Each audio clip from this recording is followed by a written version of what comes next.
খাবার নিয়ে আমাদের কত শত আয়োজন।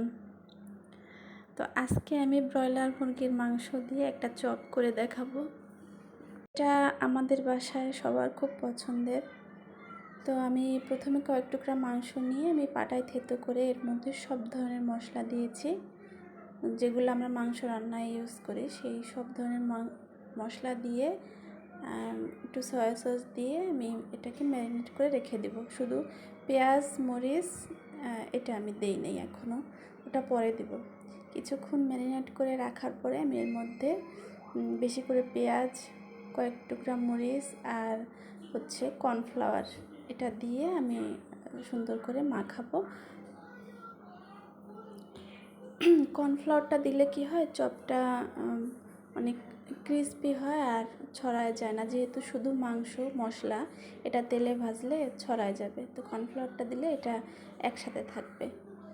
তো এগুলো দিয়ে মাখানোর পরে আমি শেপ করে নিয়ে এভাবে ভাজতেছি। কি সুন্দর মিষ্টি একটা রোদ আসতেছে বাইরে থেকে। আমার কিচেনের সামনেই বাইরের পিছনের সাইড দেখা যায়, বাড়ির পেছন সাইডটা। তো রোদ আসতেছে আর আমি ভাজতেছি। এটা দুপুরের খাবারে ছিল। চপ ভাজলে আমার ছেলে ওই দিন ওর খাওয়ার গতিটা অনেক বেড়ে যায়। ওর মাংস জাতীয় সব খাবার খুব পছন্দ।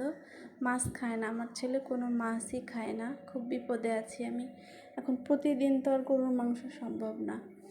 তো মাঝে মাঝে আমি মুরগির মাংস ওইভাবে চপ করি, এইভাবেও করি, কয়েকভাবেই চপ করি। তো আজকে আমি এটা শেয়ার করলাম আপনাদের সাথে। খুব লো হিটে এগুলা ভেজে নেব। ভেজে দেখেন হয়ে গেছে। এদিকে তার খাবার জন্য অস্থিরতা বেড়ে গেছে, সহ্য হচ্ছে না। তো আমি আগে কয়েকটা আমার ছেলেকে তুলে দিচ্ছি, ভাত খাবে।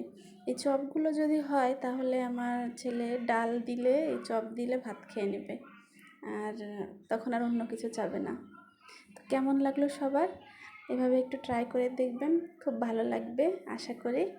ভালো থাকবেন সবাই। আল্লাহ হাফেজ।